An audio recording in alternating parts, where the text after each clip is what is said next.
Сәлеметсіздер ме балалар? Әдебиет сабағын бастаймыз.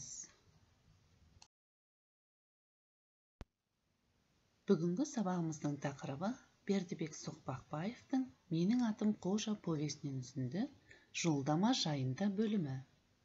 Сабақтың мақсаты көркем шығармадағы кейіпкерлер портреті мен іс-әрекет арқылы образын ашу. Ал балалар, біз сіздермен өткен сабағымызда «Менің атым Қожа» повесінің «Менің атым» бөлімімен танысқан болатынбыз. Ал енді өткен сабағымызды бір пысықтап алсақ. Бердібек Соқпақбаев кім? Ол қандай жазушы? Жазушының қандай шығармалары бар? «Менің атым Қожа» фильмі не туралы? Бердібек Соқпақбаев өзі туралы былай деген екен: алыстан арбалап материал тасымаймын, архивтің шаңын жұтпаймын. Жақыннан өз басымнан кешкенді, өзім байқап түйгендерімді, өз айналамды дорбалап жинаймын. Бір сөзбен айтсам, өзін жазатын жазушымын. Мінез құлық жағынан Қожа өзге емес, менің өзіме ұқсайды деген екен. Ал ендеше балалар, тапсырмаларды орындауға көшейік. Бұл кім? Ақылды тентек, шыдамсыз, сотқар, аңқау, өзі жақсы оқиды. Қанеки, ойланайық, бұл кім екен? Келесі бүгінгі оқитын бөліміміз «Жолдама жайында» бөлімінен үзінді. Таңертеңгі шайымды ішіп алғаннан кейін аяңдап, мектептің спорт алаңына қарай келе жаттым. Мектептің қасында Жантас ұшыраса кетті. Қолында мөр басылған бір жапырақ жазулы қағазы бар. Соны шертіп қойып, «Қара көже, мынаның не екенін білесің бе?» деді. Ол не? Лагерге жолдама, біз лагерге баратын болдық. Ал сен көшедегі иттерді тәртіпке салуға ауылда қалатын болдың. Тілінің қыршаңқылығы үшін Жантасты мытып алғым келіп, бір тұрдым да әуелі жолдама жайын тиянақтамақшы болып. Оны саған кім берді? Кім беруші еді? Майқанов апай берді. Бірақ сен жоқсың тізімде. Неге жоқпын? Жантастан Майқанованың қайда екенін сұрап едім, мектепте деді. Бұдан былай біреуді келемеждеп сөйлеудің қандай екенін білу үшін Жантасты мұрынға сарт еткізіп, бір шерттімде жүгіре жөнелдім. Сол бойында екпін деген қалпыммен мұғалімдер бөлмесіне алқынып кіріп бардым. Майқанова бірдеңе жазып, жалғыз отыр екен. Маған басын көтеріп алып, таңырқаған кейіппен қарады. Не болды, Қадыров? Лагерге жолдама беріңізші маған.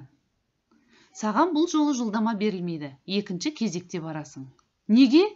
Неге болушы еді? Барлық оқушыға бірден жетіспейді. Ал екіншіден, ең әуелі біз лагерге үлгілі, тәртіпті оқушыларды жібереміз. Жантас немене? Менен артық болғаны ма?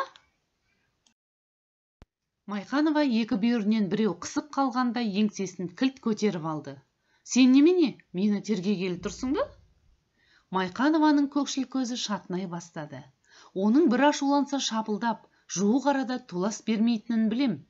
Бермесеңіз, қойыңыз, дедім де жалт бұрылып есікті бар күшіммен тарс жауып жөнеле бердім. Осындай әділетсіздікке қаның қалай ғана қайнамайды? Жантас біреуді біреуге атыстырып, от тастап жүретін қу, сабақ үстінде сыбырлап сыпсыңдағыш. Өзі тақтаға шыққанда көрінгенге құлақ түргіш Жантас үлгілі оқушы болғаны да, мен үлгісіз болғаным. Менің сабақ үлгеруім одан көш ілгері екені, екпінділігім ешқандай есеп емес. Соңымнан ілесе шықты Майқанова. Қадыров, бері кел. Мен бұрылып та қарамадым. Қадыров! Есіктен жүгіріп шығып кеттім. Турникке сүйеніп, жылмия қарап Жантастыр. Зығырданым одан бетер қайнап кетті. Немене, жолдама алдың ба? Деді сиқырланып, жолымды тосқауылдай қалыпты. Алдым дедім. Қане көрсетші? Сарт еткізіп танаудан тағы бір шерттім. Міне, өмір деген ойлап отырсаң қызық нәрсе. Бірі мен бірінің қалай тұз жараспайтынын кереғар жаралған адамдар болады. Майқанова екеуміз соның дәл өзі секілдіміз. Біздің кикілжіңіміз күзде, ол осында мұғалім болып келген бетте-ақ басталды. Үзінді түсінікті болды деген ойдамын балалар. Ендеше екінші тапсырмамен жұмыс жасайық. Өз ойыңмен бөліс. Сен қандай лагерге барғың келеді? Лагерге жолдама бермеген үшін Майқанова апайды ренжіткен қожаның ісіне қалай қарайсыңдар? Майқанова апай мен қожаның арасындағы келіспеушілік неден басталды? Балалар, жолдама жайында үзіндіні оқып шықтық, е? Ал енді осы үзіндідегі кейіпкерлер туралы айтайық. Майқанова кім? Майқанова қазақ тілі пәнінің мұғалімі, яғни Майқанова Сәбира. Қожа оқитын сыныптың жетекшісі.